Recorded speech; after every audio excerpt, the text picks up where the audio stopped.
As long as you're alive, shifts are going to happen.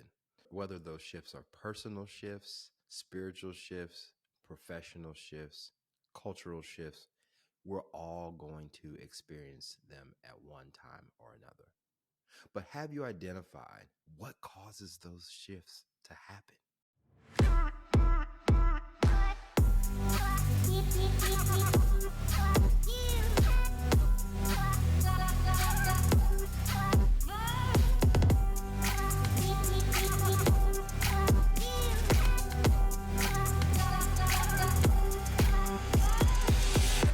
Hey, ladies and gentlemen, welcome to Life Refresh Podcast. I've said my name so many times, you probably should know who it is by now. Ryan Robinson. If you've been finding value in this podcast, I encourage you to share it with someone. I hope that it will bring value to you. And I'm just going to jump right into it today. We're going to be talking about shifts that are happening. Shifts in our life, or changes or pivots, are things that happen to us naturally. When you get older, you're going to have shifts in your bones. You might have some popping here and there that you didn't experience when you were a bit younger.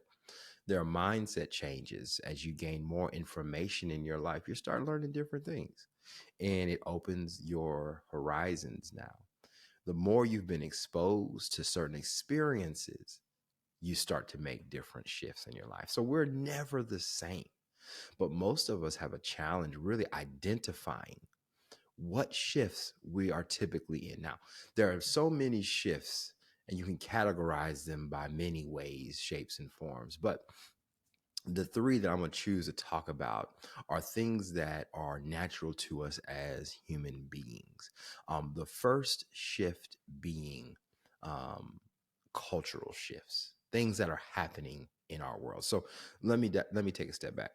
The shifts are going to be identified in three areas. One, our world awareness, how we operate around the world and how things change in the world around us. Number two, the personal shifts that happen in us, whether exposure to new information, experiences, both good and bad. And then the third one is a spiritual shift, which I feel is actually the most powerful and actually really informs the way you see the previous two. We are natural. We have bodies that are world conscious. If it's cold outside, you're going to put a coat on. I hope that's our bodies. It gives us world consciousness. Our soul, or our being, gives us self-consciousness. It helps us understand how we are perceived, as well as gives us and develops self-awareness on our proximity to other people and our gifts and talents of those around us. And then I also believe about the spiritual awareness that lets you know that there's a higher being, or in my case, I feel that there's a God who makes us aware of his presence within other people, places, and things. Okay. So with that said, let's go ahead and we're going to start with the cultural shifts. Okay. Cultural shifts happen in our traditions, the way we experience life, our beliefs, our values, our attitudes, whether you're in an organization or societal group. Shifts naturally are just going to happen. One of the best things that I can give an example for around shifts are the way things have shifted in business over the time. So we went from an agricultural kind of era to the industrial era to a distribution era to a technology era. Now we're in the information age. All of the changes that have taken place in culture are quote unquote depicted by an age of some sort, where a particular technology changes the way we do business and changes the way that people gain wealth. So no matter what's happening, there's always going to be some kind of shift that is happening. So we all have to be aware that things are happening. I'm a millennial, so I remember when phones weren't in your pocket that much. When you had to go and actually press a touch tone keypad in order to dial a phone number. But there's also, and I remember making that transition from a Nokia candy bar like phone with Snake. Some of y'all know exactly what I'm talking about. To now basically having a computer in our pockets. Stuff that we watched the Jetsons for now are so prevalent that we just, it's just the operating things of life. So what happens is many of the organizations, whether you're in business or whether you're in some kind of industry, they have to make the shift in order to make sure they stay relevant. And it's important to do that because it can challenge processes, it can challenge mindsets, and in many cases, threaten profitability. And I talked about in a previous podcast where we talked about how the mighty fall. There's so many businesses because they were not willing to make the shift and got comfortable with where they are, thinking that the circumstances that they were in were always going to be there. They became extinct. And the Blockbuster, the Toys R Us, um, the Kodaks of the world, because of their lack of innovation and just being, you know, having ego, really, it kept them from making the shift, even though they had all the resources, all of the technology, all of the intellect to make the shift. They decided not to. Um, Even when all these things happen, these are not the changes didn't happen in one swoop, right? These things actually happen bit by bit. So, you know, iPhones didn't start killing camera phones. Like the first camera I remember was less than it might have been like 1 megapixel. Like you couldn't even zoom in on that kind of picture. It was just so grainy and just didn't look good. And that was the first iteration of a camera on a phone. And all the Kodaks of the world had this incredible technology with lenses and all film, everything. And all of a sudden, technology is catching up while another organization is trying to keep everything status quo, which means the mess you're in. They liked that and they didn't want to change. And as you know, as we are all going through changes, there are indications of cultural changes that are happening. So let me help you give some signals. One, business sectors. I feel like we're kind of pivoting into like an AI like experience, right? Now, why is that important? Because AI isn't here just yet. It has been experienced, but people don't understand how to use it. Therefore, it does not have a tipping point where it is widely adopted. We have also and are experiencing new things like spatial computing, where you have like headsets. And I hope we don't have headsets on all the time. I actually like looking at people's eyes.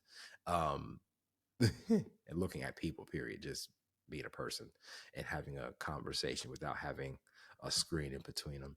Uh, I believe that we're kind of in a shift of where things are going to be changing and how technology interacts with us during the day, not just as a separate device, but as something that integrates with our lives, whether that be through glasses or whatever the case is. I don't know.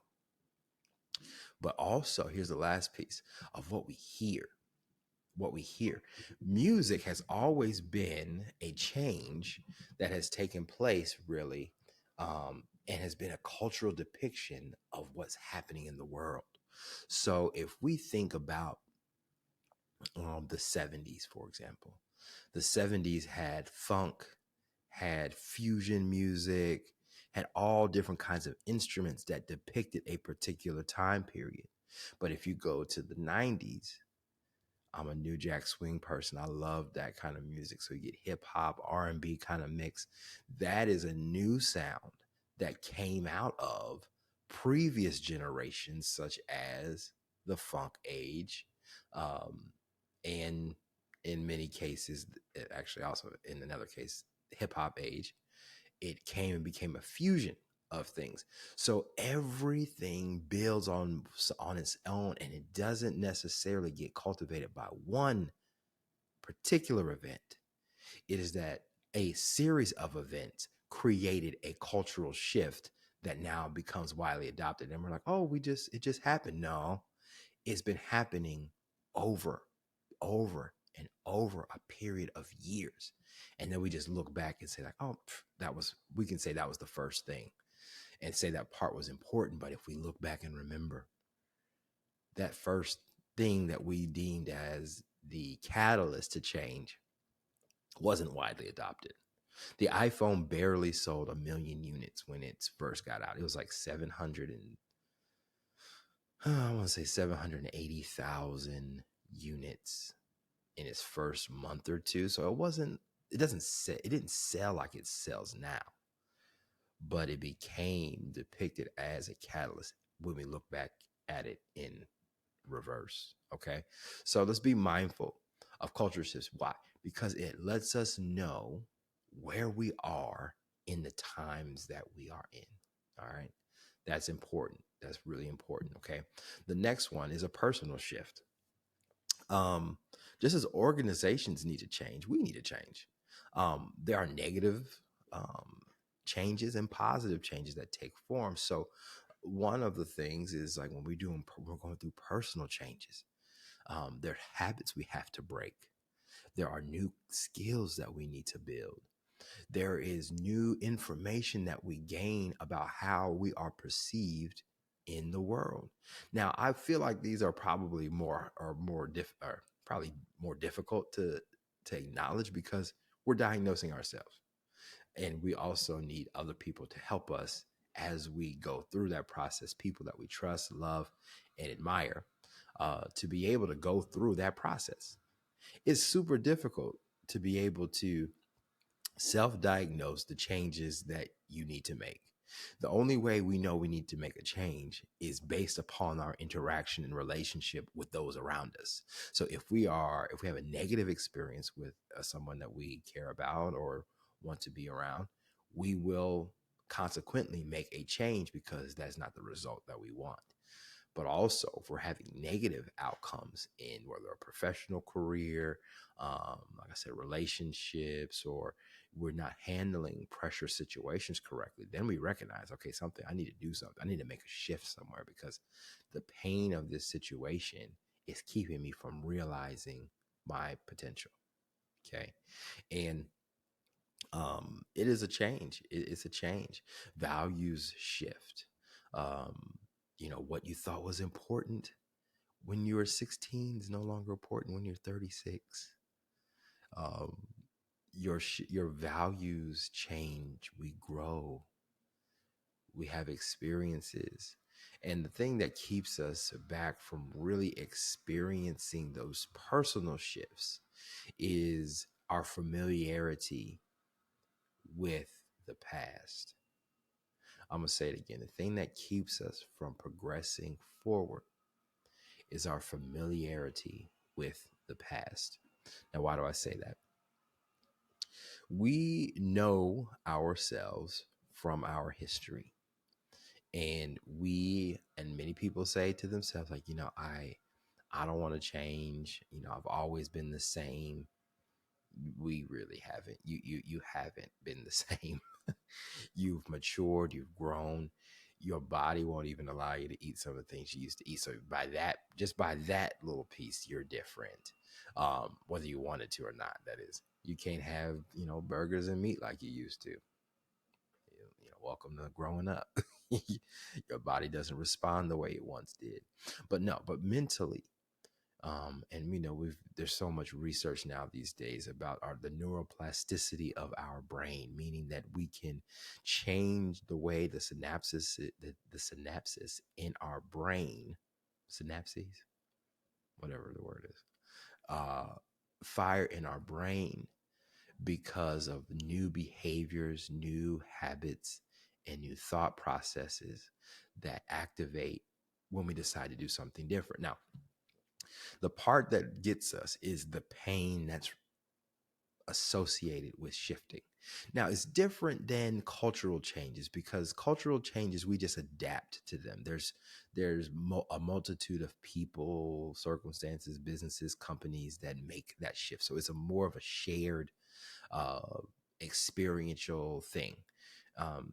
There in hip hop, just using that as an example again, there wasn't just one hip hop group like the Sugar Hill Gang, which you consider the first commercial, um, widely commercial hip hop song. You know, if you don't know who the Sugar Hill Gang, I'll put it in the show notes here. You'll like it, or maybe we'll play it. I don't know, but it is an important song, right? But it wasn't just them. It was the Furious Five. It was a multitude of DJs and others that were LL Cool J, Def Jam, the Beastie Boys. It was a bunch of purveyors of hip hop that actually moved the needle for some of our favorite artists to really exist. But it was a group. I say a cultural effort, therefore a cultural shift. You needed multiple people. But when we're talking about personal shifts, those personal shifts are you aided with people that can give you perspective outside of you about you. Sometimes you need someone outside of you to give you perspective about you. Okay. So, why is that important? Why is that so important? Because you, as I said earlier, have lived with you your whole life. And the skills that you need in order to make that shift cannot be found in you. It can be imparted into you. And then you're responsible of activating it in you. Okay. It could be imparted to you, and your responsibility is to activate it in you. Okay. And it is a challenge for those shifts to take place, but it's needed. It is really needed. Because what got you here won't take you there. It won't take you there, and that's the God's honest truth. You work your butt off. There's certain things that just you can't take with you because they don't serve you well, and that's perfectly fine. Some things have to die for things to live, and parts of you no longer. And again, and in their season they were useful, but anymore they're not, and that's okay to make that kind of shift. Okay. And then the last one is a spiritual shift. This is really um, your awareness of God in your experience. Now, this is highly personal. It is something that is mostly and often transformative because these the spiritual shifting actually informs everything else. So, if your let me see, let's think of a significant life event. So, um, experiencing love for the first time, for example, that is something that is deeply, I feel, a deeply spiritual experience to have. Okay. And it transforms your perspective of life. So the thing is, the way you feel about love affects the way you feel personally, and the way you feel personally affects how you observe the world culturally. So if you had a very great experience about love and being cared on, um, and getting that spiritual impartation of love, the way you take care of not just yourself, you love yourself better. Your loving yourself enables you to love other people better. And then you have a different perspective and worldview of the culture and the people around you. Why? Because you experience love in a place that is spiritual. Okay. Um, that connection gives us the ability to have an uncommon language that has no words to it. So, I used to, just as a music person, I remember hearing Whitney Houston growing up. And I remember whenever she got on the stage, I remember, I think it was the Super Bowl or something. She was on stage. And I remember listening to her and just getting chills and like crying. Again, I can't remember how old I was, but like there was something else beyond her talent and her ability that reached me in a place that just wasn't common, right? I wish I could articulate it well, but it sometimes those are moments that you just can't put words to. And the thing is, spiritual moments are like that. They are almost mile markers of pivots in your life. I remember when my daughter was born and what that did to me inside. Um, yeah, they said, yeah, it's an emotional moment. Yeah, but emotions are tied to something deeply spiritual that happens. If you're telling me that a mother's care for a child is all biological, I think you will be crazy saying that. There is something, yeah, does it have a part to do with it? Yes. But I also think there's a deeper connection beyond just biological that makes a mother become a mother, not just someone who's there, but someone who really embraces that role of motherhood, of fatherhood. It's just deeper. Again, you can't put a label to it, but you can. That connection that you have with your best friend, and you don't need to say a thing. Y'all look at each other, and it's like y'all had a whole conversation in a matter of like 3 seconds, or your spouse, something like that. Like it just happens. You just look at them, and y'all smirk, and y'all just move on. Everything was said in an uncommon but unique language between you and another person that you completely relate to, that has nothing to do with culture or nothing to do with your personal experience. Has everything to do with something that's supernatural.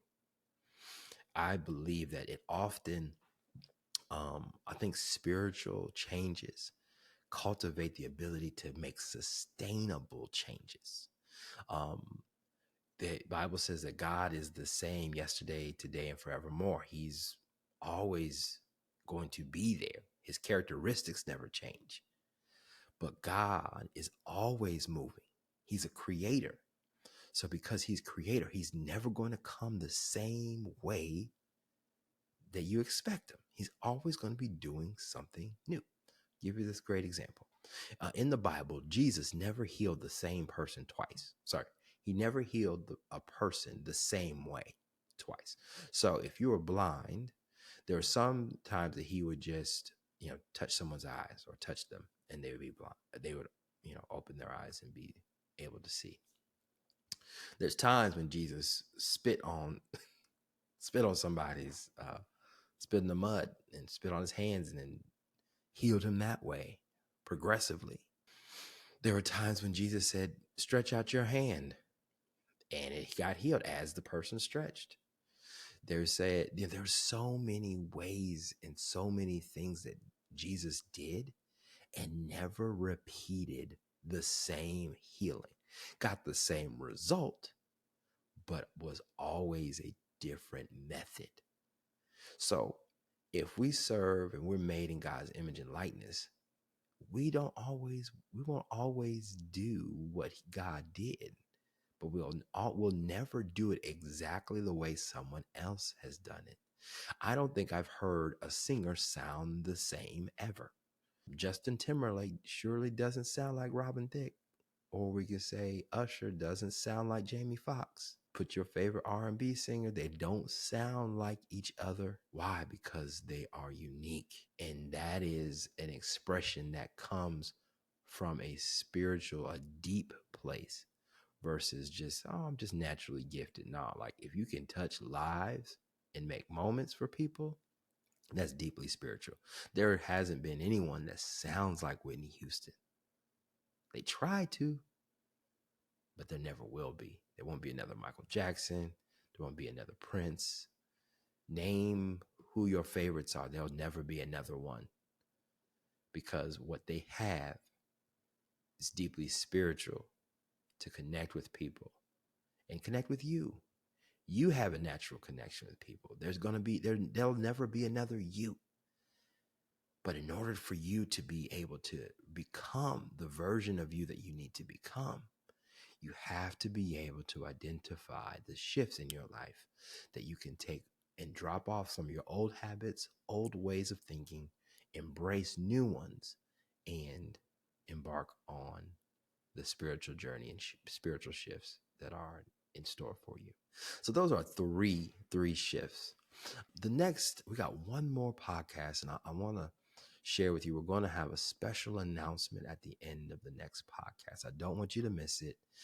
It's an exciting time, exciting shift that's going to be taking place. So keep it locked here and be able to identify the shifts that are happening in your life. To the next one, we'll catch you later. Peace.